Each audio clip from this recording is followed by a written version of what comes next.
Allison, hi. Welcome to the call. Okay, we're going to go ahead and get started. And as people pop in, we'll say hi. We're so grateful to have you guys here. Shaylee, hi. Nathan, hi.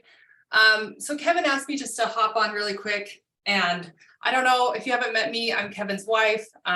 We're doing this together. It's been a really cool experience. I'll give you just a little bit of my backstory so you can kind of understand where I'm coming from. So I am a mom of 5, and I'm obsessed with everything natural. And you'd be like, well, why is this chick so obsessed with everything natural? Well, it kind of goes back to when I was in my early 20s. I got really super sick and started seeing all the specialists. You know, everybody knows somebody. Go see this person, go see that person. And it was so interesting because I went in and they told me I had a slew of problems. You have autoimmune problems, you have reproductive PCOS problems, and they wanted to put me on a whole load of medications. And I was like, you know what? Let me research and I'll come back and we can kind of have this round table and we can figure out what's wrong with me. And I thought this was gonna be a really great experience with me and these specialists that knew everything and had gone to years of school. So I came back and I said, I think part of it is my nutrition. And the doctor kind of looked at me and was like, he kind of just gave me these perplexed looks and he asked me, are you a doctor? And I said, no, I'm not a doctor, but I've done a lot of research. He says, it has nothing to do with your nutrition.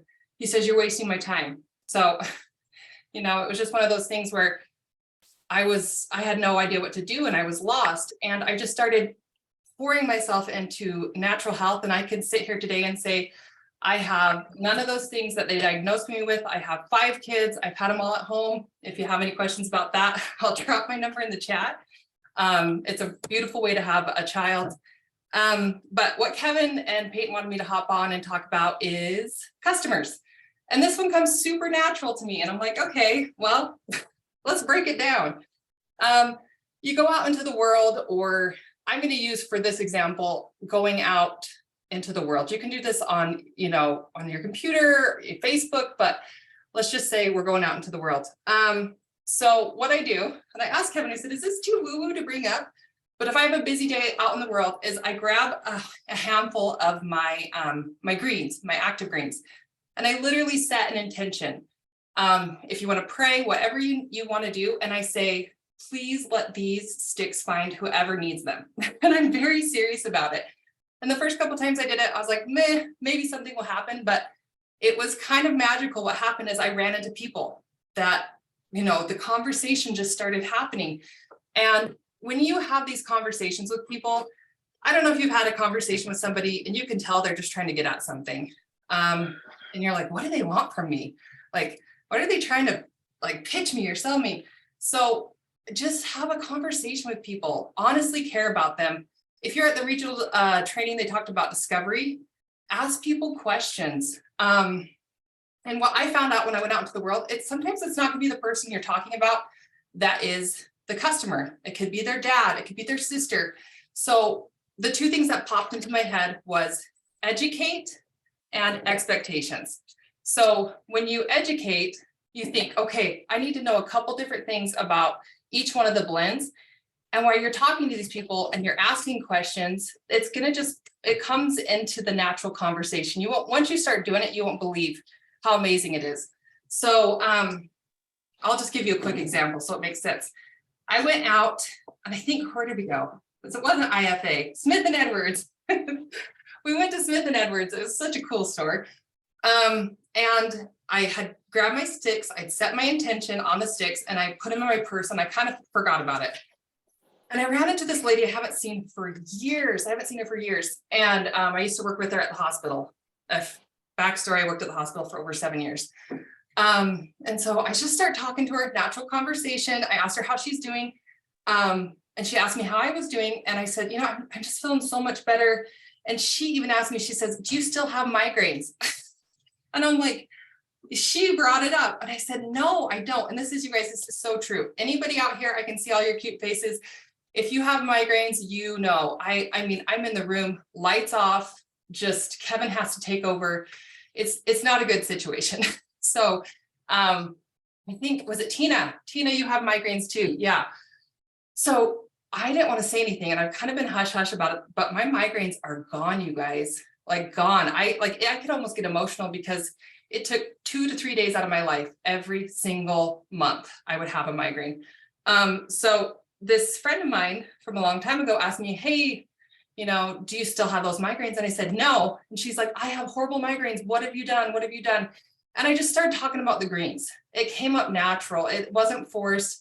And I think it's one of those things where if you're in the right heart space, the right head space, it's going to happen. These conversations are just supernatural, and it gives you this opportunity to tell your story, tell somebody else's. We have so many people in this group. I can just say they've had really amazing testimonials. If you get on the group, Kevin talks about some stuff. There's Nikki, she brought up some cool stuff. So we have a lot of different testimonials.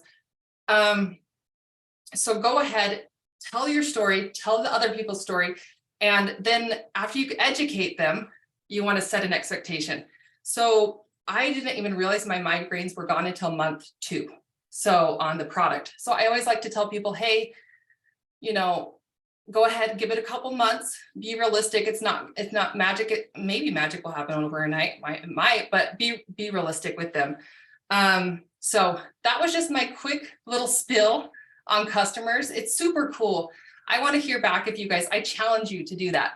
Go out into the world, set your intentions with your sticks, you know, the day you're going to Costco, and it's going to be complete strangers. The day that we checked in at the Park City for the regional, I ended up having a long conversation with the lady at the front.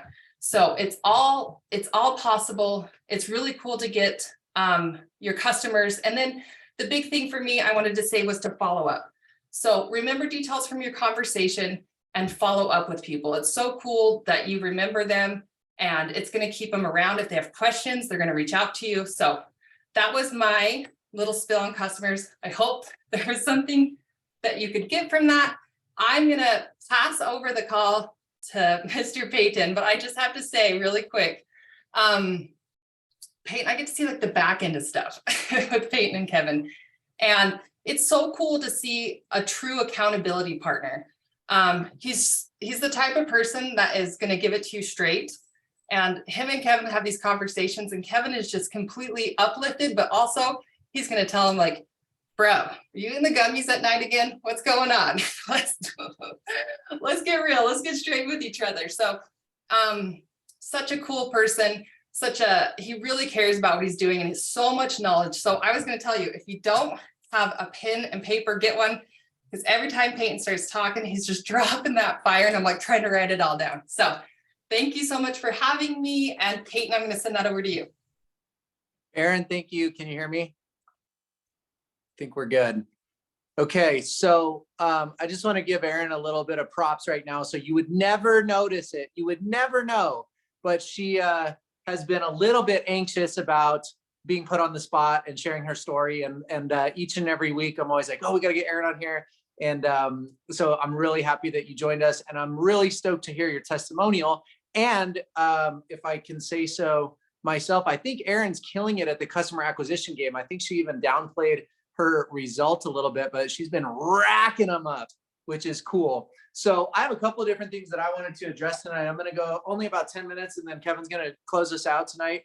I have 3 or 4 different concepts and a couple of different things. Brenda had put something in the comment right here of like the compound of building. And so I think it'll kind of dovetail into everything that I kind of had in mind. So the first thing that I wanted to share is personal testimony. So on the product, it's funny that Erin brought that up, but I mean, I'm a person who's been engaged in fitness for like 15 years. I've been really fortunate with good health. It's not necessarily like I had something that I needed to really, really like modify or whatnot. So sometimes marketing a nutritional product, it's kind of difficult because it's almost more like just a foundation. It's just like, hey, I know this is fundamentally good. This is something that I should be taking.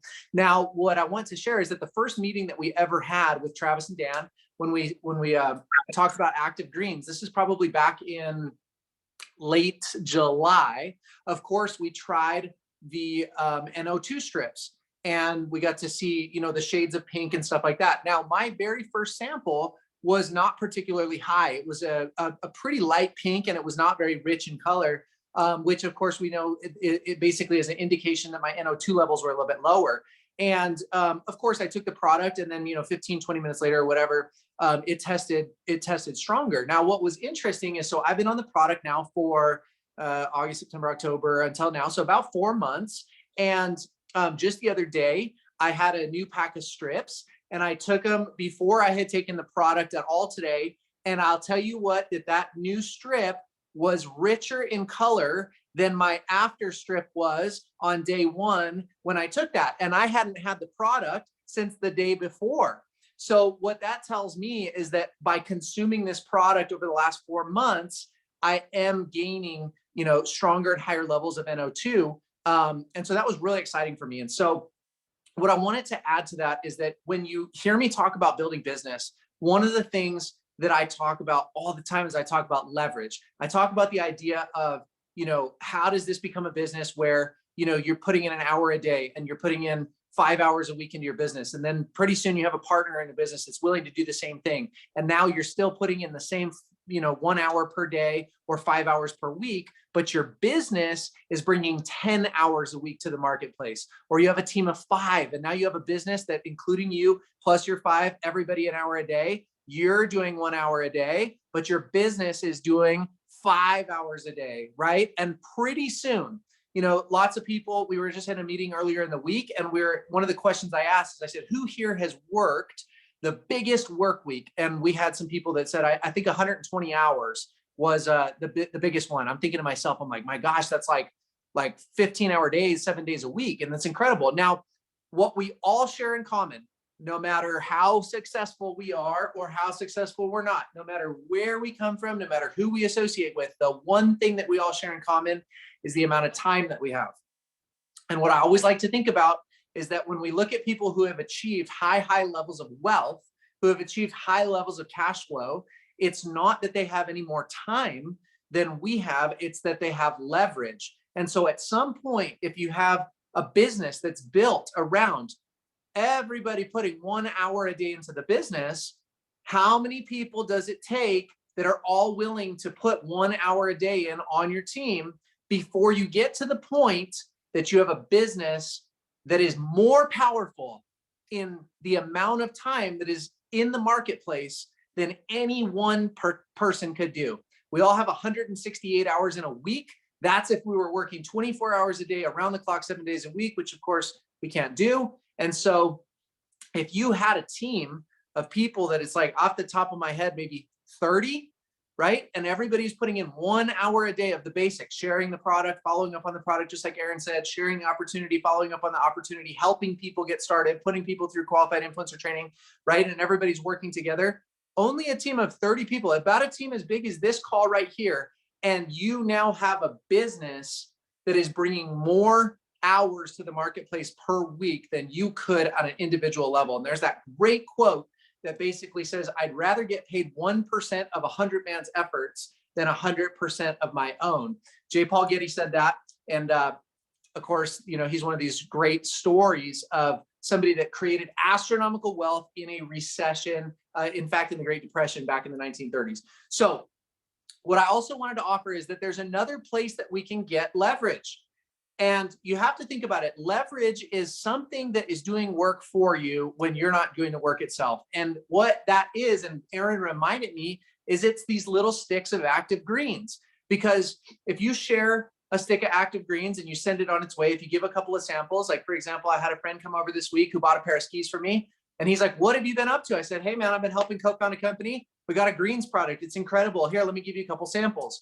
Something might come from that. Something might not come from that, but I don't know if he's going to take it, one of those sticks of his own, if he's going to have a couple of them in his car and he's going to share it to him. Those little sticks are out there working for me, regardless of whether I'm working on my business or whatever I'm doing. And so the name of the game is that what team can get the most amount of sticks out there into the marketplace doing the work for us. That's another amazing point of leverage. So one piece of philosophy, this business, and this kind of speaks to what Brenda was talking about, is that it was told to me a long time ago that this business is a marathon, not a sprint, but it's also a daily and weekly business. right? So it's not a business that really is, I mean, you do measure it quarterly and annually and so forth and so on, but it's a hustle business. It's a business that's built and won and lost on a day-to-day and week-to-week business. Now, it's difficult to measure your results in a week-to-week or a day-to-day time frame, but it really is that planting seeds, being a faithful sower, sowing and reaping. Now, because it's a daily and weekly business, right? The thing that we have to consider is that by what are we measuring our progress? And this is where the 5 non-negotiables come in. So there's a couple of different aspects of the 5 non-negotiables.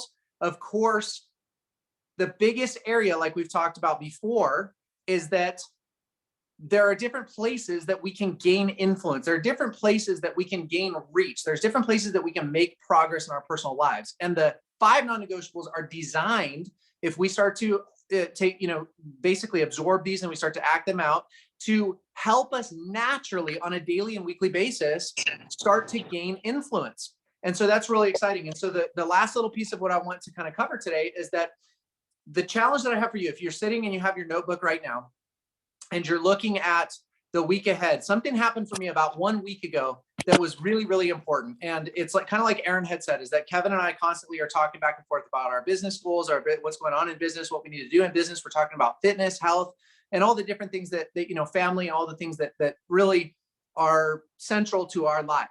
And for me, fitness, of course, and my health and physique is always an important component of it. The last 3 or 4 months, I've been getting active. I kind of went through a period of time earlier in the year where I kind of had lost my way a little bit. So about August, I started to get a little bit more active and making some good progress. But as far as my actual body composition or the way that I was feeling, nothing was happening. And it was a little bit discouraging. And so what I did a week ago is I said, look, I need to make a plan and I need to execute on the plan daily and weekly. And so what I did is I said, okay, well, this is what I'm going to do in the gym. This is what I'm going to do with my food. And then I didn't measure anything until a week later. And in this particular case, because I made a plan, I executed on the plan. I made the progress that I wanted to make this week. And so now I'm like, okay, so what I'm inviting you to do and we got a low battery. What I'm commanding you to do is this week we have Thanksgiving in America. And notoriously as a culture, we're really bad at driving our health and fitness and driving our nutrition off the rails during the holidays. It's, almost every single one of us have experienced at one point or have experienced every single year, the feeling of, Thanksgiving through Christmas or New Year's, too many treats, too many cocktails, too many cookies, too many visits and stuff like that. And then again, having to, January 10th or January 15th or January 1st being like, whoa, I got to get this back on track. And so what I'm going to invite you to do tonight is to think about what your week is going to look like this week and pencil out what are my non-negotiables that I'm going to do and plan them forward. And then you're going to use your app to track them and make a plan that is honest for Thanksgiving. So what I'm going to recommend is that don't limit, pie, don't limit a feast if that's something that you really enjoy, but make a plan and visualize how you are going to manage that this week. If you've been, getting your exercise in, drinking your greens, getting your daily movement in, getting your daily walks in, all of those things, and you've been doing a really great job for the last couple of months while we've been growing, then if you know that you're going to be susceptible to the cookies or to the pie or whatever, it's just create an agreement in your mind going into it of, I'm going to have one piece of pie. I'm going to have one serving of Thanksgiving dinner. I'm going to enjoy my Thanksgiving dinner, but I'm going to do one and make a plan and visualize executing on that so that when you get there on Thursday, you execute on your plan. You don't fall into that cycle of shame. And that's that. And then of course, being accountable with somebody. So if you're figuring out your 5 non-negotiables for the week right now, then think about who do I want to be accountable with throughout the week and go one step further and share with them what your target is in relationship to the things that I just talked about. So hopefully that's helpful. I know that I'm doing the same thing. And Kevin, if you're there, take it away. Oh man, that was really good. You got me thinking. I'm about to start talking about what I was going to talk about. And now I'm just thinking about how I'm going to structure Thanksgiving. So I guess in the spirit of that, I'd love to talk a little bit about a couple housekeeping things, and then we can get into the thing, and we'll probably be done before 8:30. So I did a growing thing this week. I grew. I did something really, really difficult for me. And so that was putting all these calls in a YouTube channel. And then I had to make an email. It's this whole process, and I'm not about that technology life. So for me, this was growth, like a non-negotiable type thing. But I wanted to share the YouTube with all you guys tonight because I haven't shared it with anybody yet. It's like YouTube, and then you'd hit the @ symbol, and then it's EMFQ call. And I was like, I need y'all to remember that. And then I was like, word magic. Okay, so we got to talk about word magic. How many times do you say work hard? I want you to consciously catch that next time you say work hard. Because if you believe in God, you're asking God to make it hard for you. If you don't believe in God and you believe in the universe and manifestation, and like that your words have power, you're commanding the universe to make life more hard for you. Please know that. It's true. It's as true as the sun coming up tomorrow. It does not require belief. It just is. You are so much more powerful than you realize. Your very word is vibration, vibrating against vocal cords that send out energy, which is a frequency that's measurable, that then shoots out into the ether and moves the geometry of the universe and the fabric of space-time and brings forth to you that which you've asked for, which in this case was hard work. It's not going to be hard, but I want to share. I say that because it's important.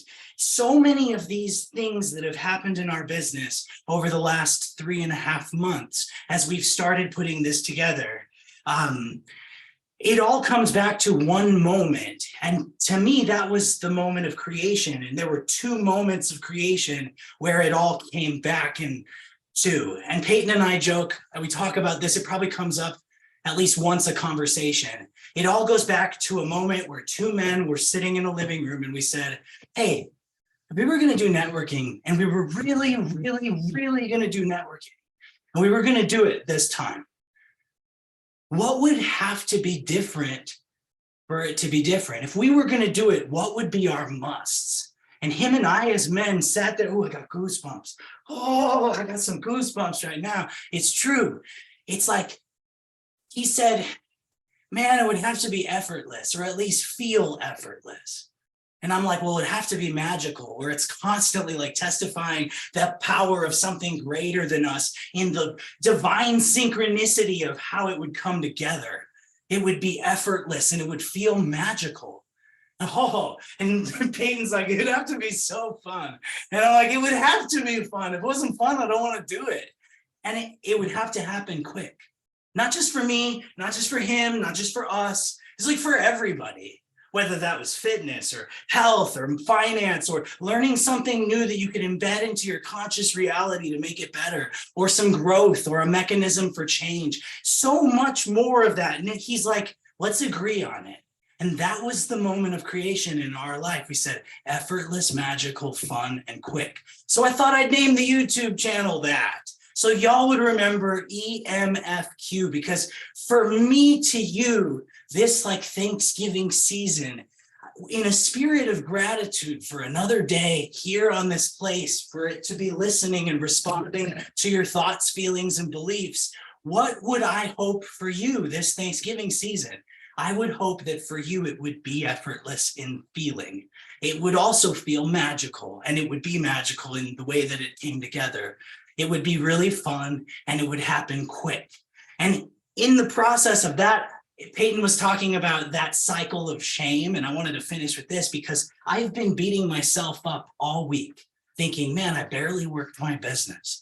Consistently, week over week, I've sponsored at least one person into the business. I haven't missed a week of personally sponsoring someone into the business. This was the first week that I didn't do that. I changed the structure of my build, and I started driving depth with people so that we could get more people to go area influencer, because if we could create an army of area influencers, they would all know intuitively in their heart what they did so they could go regional. Just do that 7 times. So my strategy changed, and I stopped focusing on recruiting because I spent so much time having sit down meetings with people, having one-on-ones with people, having calls that were immersive, and then driving depth to get new people to join through those people, whether I need to talk to them, whether we need to put a group of them on a call and I'll talk to them. And so I put so much time into that this week that I've been feeling like an absolute piece of crap, like I haven't done anything all week. And I'm like, we did a couple meetings, physical in person with multiple people. We had a bunch of like sit downs, did all that stuff, and we got a ton of sticks out. So by the end of this, Payton makes me feel like I didn't do too bad because, hey, I did share a bunch of sticks and I totally did work in the business. It was just different. So it's funny, it's all about mindset. And so as we go into Thanksgiving, I'd love it if I could challenge y'all to do something that's really easy, but it's also really hard if you want it to be. I just want you to ask like the universe or God or yourself or the quiet ether. I don't know what you're asking or who. None of us do. We're all just believing something. But I would ask that you would ask for it for yourself, that this Thanksgiving week with all the parties and the people you'll encounter and all of the things that you'll ask, that for you, it would be effortless. It would be magical. That it would be fun and it would happen quick, that the people would align, the conversations would happen. It would just kind of connect in a way that you're powerless to it. And you're like, wow, I didn't do any of that. I just showed up and stood in it and it happened through me. I'm just here observing it. Somebody that joins your business and drives a line so deep, or some customers that happen, or the conversations. But in all of it, the intention that I'd want it to be with is this, and I'll close with this and then we'll be done before 8:30. But it's like, go at your own speed, let it happen through you. It doesn't have to build in a day, a month, a week, whatever your pace is up to you. You're succeeding just by doing the next step. And I would ask this question, and I've been thinking about it all week for this call. This is the question that I ask. I was like, do you guys really care about people, or are you honestly full of crap? Like, do you really care about people, or do you care more about yourself? Like, that was the question that I was thinking about everyone in the business, because I was like, all right, what is so hard about caring about somebody? If I care about somebody, I want to know if they're okay. I want to see how their day is going. If I care about somebody, I know that what I have in active greens will bless their body if they take it. I know that maybe they're on their knees praying for an opportunity so they can like have some money at the end of the month instead of the other way around. Maybe they need direction. Maybe they're lacking the growth element. I'm the type of person as a man that if I don't know what my next 2 or 3 steps are, I go crazy. I just like go crazy. I need to know what I'm doing next. If I'm living a life where I'm a mouse on a wheel and I don't see a light at the end of the tunnel, my thoughts may go dark. If I'm some of the people out there that are consuming dark content, if I'm able to like help that person by being a change, what do they call that? Like a mechanism for change in their life, like that right there could be the thing that turns their pathway that could have gone real dark. We don't know, but if we care, we would ask, we would share. I said this to my daughter. She says, here's a funny story. She goes away for the summer. She skis all summer. She does the van life. She's gone, immersive experience. And she takes thousands of pictures. And then she drops her phone in the ocean at the end of her journey. And I just said to her, the truest thing that I feel in my heart, but the things that we share are the things that we get to keep. And that's exactly true, because every picture she shared with somebody is a picture she got to get back and a memory she gets to keep. But that's how it is in our life. That's how it is all the time. The things we share are the things we get to keep. Do you really care about people? Are you really doing this business to care about people? Or are you full of crap? You're just like too scared and in your own way. Well, I don't want to talk to this person, or yeah, I'm not in the mood, or whatever. It's like, get out of your own way. This isn't about you. This goes back to that moment with Payton in his living room. That moment created every single experience that we've watched take place to bring Against All Odds to be what Against All Odds is supposed to be. And it's not for me and it's not for him, and it wasn't about the money. It never will be about the money. It was about them. We're headed for recession. We're headed for worse in the world over the next 6 to 12 months. I see it from the stocks perspective. I see it from the crypto perspective. I see it from the real estate perspective. I see it from the secondary mortgage market perspective. I see it from the political perspective. And we have the best possible thing that could bring the most hope into people's lives when they need it. Now is the time that we're preparing. We're like sharpening our axe. We're learning the business. We're learning the product. We're building the framework. I'm so grateful for Brenda. I'm so grateful for what Brenda has brought to everything. I'm so grateful for like the people that are coming into our world to bring something together that's so much greater than us. This isn't about us. This is about them. They need this. We have to get out of our own way and share with people, whether that's the opportunity, the product, some good energy, some questions, a little concern, because it leads to something later. And we get to keep that. Because at the end of this life, when you're on your deathbed, you don't care what kind of car you had. You don't care about how much money you made. You'll care about that kind of stuff, because that's the stuff that really is meaningful. And I just hope that you guys will take that quiet moment between now and tomorrow and ask for yourself that it will be effortless, it'll be magical, and it'll be fun and quick. Because if you lose yourself in service of them, showing them because the right person will find it, showing them because you never know what this product's going to do in their body, and it saves them money, you never know. Just play your part. Open your mouth, have the conversations, get out of your own way, send that extra text, don't doubt yourself. And like, it's going to be something in 12 months that it's not today.